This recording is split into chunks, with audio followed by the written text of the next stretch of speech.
ഞാൻ Radha. Welcome to Nanduttis kitchen. ഇന്ന് നമ്മൾ ഉണ്ടാക്കുന്നത് രണ്ട് ഈസി സ്വീറ്റ് റെസിപ്പിയാണ്. ഈവനിങ് സ്നാക്സ് ആയിട്ടും ഇഫ്താർ പാർട്ടി സ്നാക്സ് ആയിട്ടും നമുക്ക് ഈ റെസിപ്പി എളുപ്പത്തിൽ ഉണ്ടാക്കിയെടുക്കാം. സേമിയ എന്ന് കേൾക്കുമ്പോൾ നമ്മുടെ മനസ്സിൽ വരുന്നത് സേമിയ ഉപ്പുമാവും സേമിയ പായസമാണ്. പക്ഷെ ഞാൻ ഇന്ന് ഉണ്ടാക്കുന്നത് രണ്ട് കിടിലം സേമിയ ഡെസേർട്സ് ആണ്. ആദ്യം ഞാൻ ഉണ്ടാക്കുന്നത് സേമിയയും നേന്ത്രപ്പഴവും ഉപയോഗിച്ചിട്ടുള്ളൊരു സൂപ്പർ ടേസ്റ്റി 4 മണി പലഹാരമാണ് സേമിയ കൈപ്പോളം. രണ്ടാമതായി ഞാൻ ഉണ്ടാക്കുന്നത് വെറും 3 ചേരുവകൾ കൊണ്ടുണ്ടാക്കാൻ പറ്റുന്നൊരു സേമിയ റെസിപ്പിയാണ് വെർമിസെല്ലി ബൈറ്റ്സ്. ഈ 2 വീഡിയോയും കണ്ട് ലൈക്ക് ചെയ്യാനും ഷെയർ ചെയ്യാനും കമൻറ്റ് ചെയ്യാനും സബ്സ്ക്രൈബ് ചെയ്യാനും മറക്കരുത്.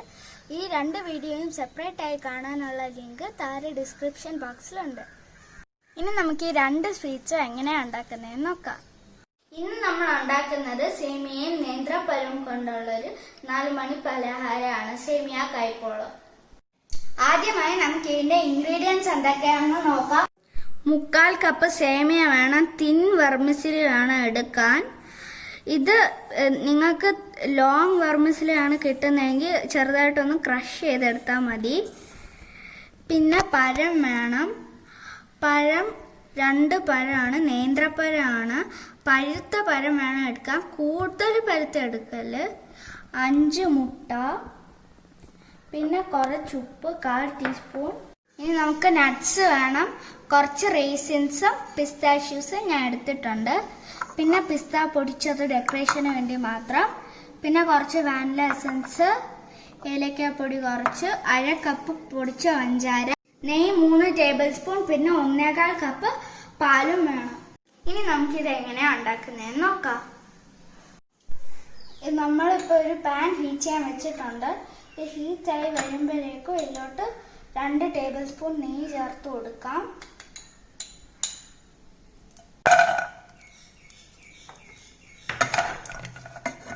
വളരെ അധികം റോസ്റ്റ് ചെയ്തെടുക്കണ്ട, ചെറുതായിട്ട് റോസ്റ്റ് ചെയ്തെടുത്താൽ മാത്രം മതി.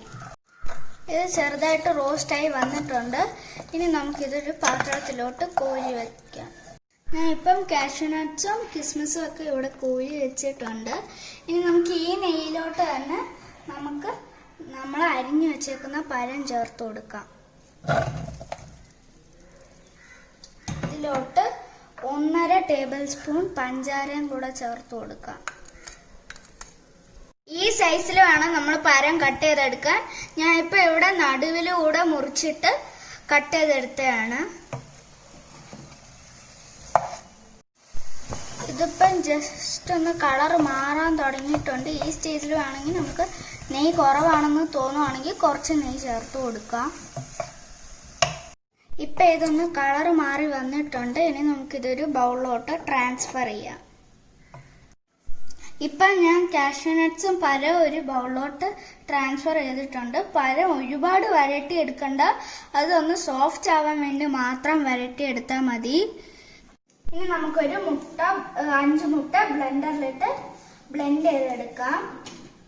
പിന്നെ പഴത്തിന്റെ പകുതി എടുത്തിട്ടുണ്ട്, നമ്മൾ നേരത്തെ വേവിച്ച് വെച്ചേക്കുന്ന പഴത്തിന്റെ. ഇനി നമുക്കിതിലോട്ട് വാനില എസൻസ് ചേർത്ത് കൊടുക്കാം. 1/4 ടീസ്പൂൺ വാനില എസൻസ് ആണ്, ഓപ്ഷണൽ ആണ്. ഇതിലോട്ട് ഞാൻ വാനില എസൻസ് ഒഴിച്ചിട്ടുണ്ട്. മുട്ടേൻ്റെ ആ ഒരു മണം മാറാൻ വേണ്ടിയാണ്. ഇതിലോട്ട് നമുക്ക് വേവിച്ച് വെച്ചേക്കുന്ന പഴം ചേർത്ത് കൊടുക്കാം. പകുതി പഴമേ എടുത്തിട്ടുള്ളൂ. ഇതിലോട്ട് നമുക്ക് ഏലക്കാപ്പൊടി ചേർത്ത് കൊടുക്കാം. ഏലക്കാപ്പൊടി ചേർത്ത് കൊടുക്കുകയാണെങ്കിൽ വാനില എസൻസ് ഇല്ലെങ്കിലും കുഴപ്പമില്ല. ഇനി നമുക്ക് ഇതിലോട്ട് പൊടിച്ച പഞ്ചാര ചേർത്ത് കൊടുക്കാം. ഇനി നമുക്ക് ഇതിലോട്ട് 3 ടേബിൾ സ്പൂൺ പാല് ആഡ് ചെയ്ത് കൊടുക്കാം. ഞാൻ ഇപ്പം പകുതി ബനാന ആഡ് ചെയ്തിട്ടുള്ളൂ നമ്മൾ വരട്ടി വെച്ചേക്കുന്ന. കാരണം കുറച്ച് ബനാന ബ്ലെൻഡായിട്ടും കുറച്ച് ബനാന കടിക്കാനും പറ്റുന്ന വിധത്തിൽ ചെയ്യുമ്പോഴാണ് കുറച്ചുകൂടെ നല്ല ടെക്സ്ചർ കിട്ടുന്നത്. ഇനി നമുക്ക് ഇതിലോട്ട് കുറച്ച് ഉപ്പ് ചേർത്ത് കൊടുക്കാം. 1/4 ടീസ്പൂൺ ഉപ്പ് ചേർത്ത് കൊടുക്കാം. ഇനി നമുക്കിത് ഒന്ന് ബ്ലെൻഡ് ചെയ്തെടുക്കണം. നമ്മുടെ ബനാന മുട്ട മിക്സ്ചർ ഇവിടെ നല്ലോണം അടിഞ്ഞു വന്നിട്ടുണ്ട്. ഇനി നമുക്ക് ഈ പാനിലോട്ട് 1 ടേബിൾ സ്പൂൺ നെയ്യ് ആഡ് ചെയ്ത് കൊടുക്കാം. ഇനി നമുക്ക് ഇതിലോട്ട് സേമിയ ആഡ് ചെയ്ത് ഇതൊന്ന് റോസ്റ്റ് ചെയ്തെടുക്കാം. ഇത് ലോ ഫ്ലെയിമിൽ വെച്ച് വേണം സ്റ്റിർ ചെയ്യാൻ. ജസ്റ്റ് ഒന്ന് സ്റ്റിർ ചെയ്ത് കൊടുത്താൽ മാത്രം മതി. ഇപ്പം നമ്മുടെ സേമിയ റോസ്റ്റായി വന്നിട്ടുണ്ട്. നമുക്ക് ഇതിന് ഒരു പാത്രത്തിലോട്ട് മാറ്റാം. ഇനി നമുക്കൊരു പാനിലോട്ട് 1.25 കപ്പ് പാലൊഴിച്ച് കൊടുക്കാം.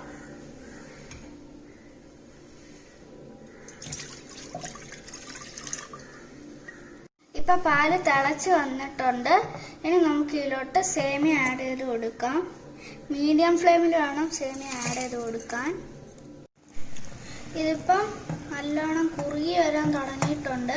ഈ സ്റ്റേജിൽ നമുക്ക് പഞ്ചാരയും നെയ്യും കുറച്ച് ചേർത്ത് കൊടുക്കാം.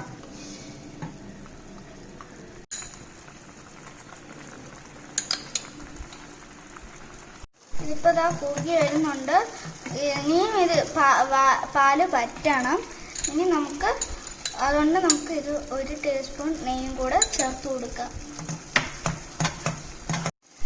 ഇപ്പൊ ഇതായിട്ടുണ്ട്. ഇതായിരിക്കണം കൺസിസ്റ്റൻസി. ഇനി നമുക്ക് തീ ഓഫ് ചെയ്യാം. അപ്പൊ നമ്മുടെ സേമിയ ഇവിടെ ആയിട്ടുണ്ട്. ഇനി നമുക്കിത് നേരത്തെ തയ്യാറാക്കി വെച്ച എഗ് മിക്സ്ചറിലോട്ട് ഇട്ട് കൊടുക്കണം. കുറച്ചായിട്ട് ഇട്ട് കൊടുത്താൽ മതി. ഇപ്പൊ അതാ നമ്മുടെ സേമിയ നല്ലപോലെ വിട്ട് വരുന്നുണ്ട്. ഇനി നമുക്ക് ഇതിലോട്ട് നമ്മൾ വേവിച്ച് വെച്ചേക്കുന്ന ബനാനാസ് ചേർത്ത് കൊടുക്കാം. ഇനി നമുക്ക് ഇതിലോട്ട് നട്ട്സ് ചേർത്ത് കൊടുക്കാം, നമ്മൾ നേരത്തെ വരട്ടി വെച്ചിരുന്നത്. ഞാൻ ഇപ്പോൾ ഒരു ബേക്കിംഗ് ട്രേ എടുത്തിട്ടുണ്ട്. ഇതിൽ ബട്ടർ കൊണ്ട് ഗ്രീസ് ചെയ്തിട്ടുണ്ട്. നിങ്ങൾക്ക് വേണമെങ്കിൽ ബട്ടർ പേപ്പർ വേണമെങ്കിൽ ഉപയോഗിക്കാം. ഞാൻ ഇപ്പോൾ ഇത് ഓവൻ ഇല്ലാതെ കടായിലാണ് ചെയ്യുന്നത്. ഇപ്പം ഇതുപോലെയാണ് ഞാൻ ഇപ്പോൾ ഇവിടെ പ്രീഹീറ്റ് ചെയ്യാൻ വെച്ചിട്ടുള്ളത്. ഓവനിലാണെങ്കിലും ഇതേപോലെ തന്നെ 170 ഡിഗ്രി സെൽഷ്യസിൽ പ്രീഹീറ്റ് ചെയ്യാൻ വെക്കണം. ഇതാ ഇപ്പം ഹീറ്റായി വന്നിട്ടുണ്ട്. ഇനി നമുക്ക് ഇതിലോട്ട് നമ്മുടെ മിക്സ്ചർ ആഡ് ചെയ്ത് കൊടുക്കാം. ഇത് ലോ ഫ്ലെയിമിൽ വെച്ച് വേണം ചെയ്യാൻ. ഞാൻ ഇപ്പം ഇതിലോട്ട് ഒഴിച്ചിട്ടുണ്ട്. ഇനി നമുക്കിതൊരു സ്പൂണോ വല്ലതും കൊണ്ട് ലെവൽ ചെയ്ത് കൊടുക്കാം. ഇപ്പം ഞാനിത് ലെവൽ ചെയ്ത് കൊടുത്തിട്ടുണ്ട്. ഇനി നമുക്ക് ഇതിൻ്റെ ലിഡ് കൊണ്ടൊന്ന് കവർ ചെയ്ത് കൊടുക്കാം. അപ്പോൾ 10 മിനിറ്റ് കഴിഞ്ഞിട്ടുണ്ട്. ഇനി നമുക്ക് ഇതിലോട്ട് കാഷ്യൂ നട്ട്സും റേസിൻസും ചേർത്ത് കൊടുക്കണം. 10 മിനിറ്റിന് മുമ്പേ ചേർക്കല്ലേ, കാരണം അത് അടിയിലോട്ട് മുങ്ങിപ്പോവും.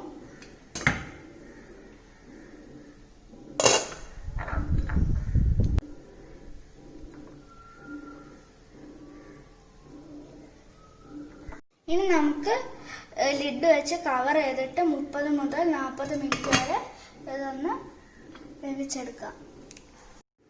ഇപ്പോൾ 40 മിനിറ്റ്സ് ആയിട്ടുണ്ട്. നമുക്ക് ഇനി ഇത് ഒന്ന് കുത്തി നോക്കാം. ഞാൻ ഇപ്പോൾ ഇതൊരു ടൂത്ത് പിക്ക് കൊണ്ടാണ് കുത്തി നോക്കുന്നത്. ഏത് ഒരു സ്റ്റിക്ക് വെച്ച് വേണമെങ്കിലും കുത്തി നോക്കാം. ഇപ്പോൾ ടൂത്ത് പിക്കിൽ ഒട്ടുന്നില്ല. അപ്പോൾ നമ്മുടെ കായ്പോള ഇവിടെ റെഡി ആയിട്ടുണ്ട്. ഈ വീഡിയോ ഇഷ്ടമാണെങ്കിൽ ലൈക്ക് ചെയ്യണം, ഷെയർ ചെയ്യണം, സബ്സ്ക്രൈബ് ചെയ്യണം. ഇനി നമുക്ക് സേമിയ ബൈറ്റ്സ് എങ്ങനെയാണ് ഉണ്ടാക്കുന്നതെന്ന് നോക്കാം. അടുത്തതായി നമ്മൾ ഉണ്ടാക്കുന്നത് വെറും 3 ചേരുവകൾ കൊണ്ട് ഉണ്ടാക്കാൻ പറ്റുന്ന ഒരു വെർമിസിലി റെസിപ്പിയാണ് സേമിയ ബൈറ്റ്സ് അല്ലെങ്കിൽ വെർമിസിലി ബർഫി. അതിന് വേണ്ടിയുള്ള ഇൻഗ്രീഡിയൻസ് എന്തൊക്കെയാണെന്ന് നോക്കാം. 200 ഗ്രാം ടിൻ സേമിയ വേണം. പിന്നെ കുറച്ച് പിസ്ത പൊടിച്ച ഡെക്കറേഷന് വേണ്ടി മാത്രം. പിന്നെ 80 ഗ്രാം അൺസാൾട്ടഡ് ബട്ടർ വേണം. പിന്നെ കണ്ടൻസ്ഡ് മിൽക്ക് 100 ml. ഇനി നമുക്കിത് എങ്ങനെയാണ് ഉണ്ടാക്കുന്നതെന്ന് നോക്കാം. അപ്പം ഞാൻ ഇവിടെ ഒരു ഫ്രൈങ് പാനിലോട്ട് 80 ഗ്രാംസ് ബട്ടർ എടുത്തിട്ടുണ്ട്. ഇത് നമുക്കൊന്ന് മെൽറ്റ് ചെയ്തെടുക്കണം. ബട്ടർ മെൽറ്റ് ആയിട്ടുണ്ട്. നമുക്ക് ഇനി ഇതിലോട്ട് സേമിയ ഇട്ട് കൊടുക്കാം. റോസ്റ്റഡ് സേമിയാണ് വാങ്ങുന്നതെങ്കിലും നമ്മൾ ഇതൊന്ന് റോസ്റ്റ് ചെയ്തെടുക്കണം, കാരണം അതിൻ്റെ ഒരു റോ ടേസ്റ്റ് മാറാൻ വേണ്ടിയാണ്. ഇത് ഇടയ്ക്കിടയ്ക്ക് ഇങ്ങനെ സ്റ്റിർ ചെയ്തുകൊണ്ടേ ഇരിക്കണം. 6 മിനിറ്റ് സ്റ്റിർ ചെയ്യണം. ഇപ്പം നമ്മുടെ സേമിയ റോസ്റ്റ് ആയിട്ടുണ്ട്. ഇനി നമുക്ക് ഇതിലോട്ട് 100 മില്ലി കണ്ടൻസ്ഡ് മിൽക്ക് ചേർത്ത് കൊടുക്കുക. ഏകദേശം 1/2 കപ്പോളം വരും.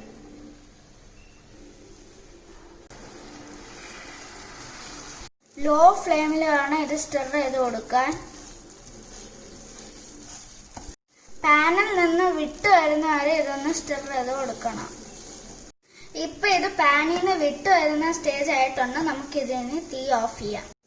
ഇനി നമുക്കിത് ചൂടോടെ തന്നെ അതിന്റെ മോൾഡിൽ സെറ്റ് ചെയ്യാം. ഞാൻ ഇപ്പൊ മോൾഡിന് പകരം ഒരു മരുന്നിന്റെ അടപ്പാണ് എടുത്തേക്കുന്നത്. ഇതിലാണ് ഞാൻ ഇപ്പൊ സെറ്റ് ചെയ്യുന്നത്. ഇനി നമുക്കിത് എങ്ങനെയാ സെറ്റ് ചെയ്യുന്നതെന്ന് നോക്കാം.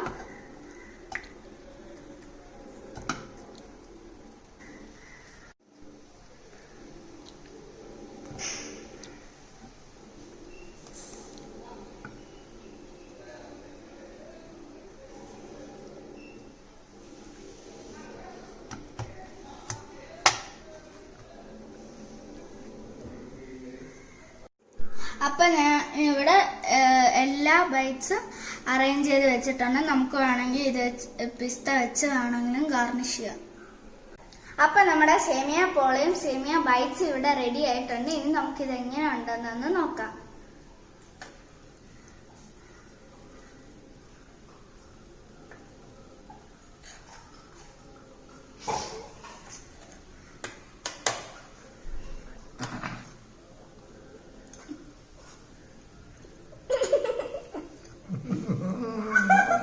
Super super.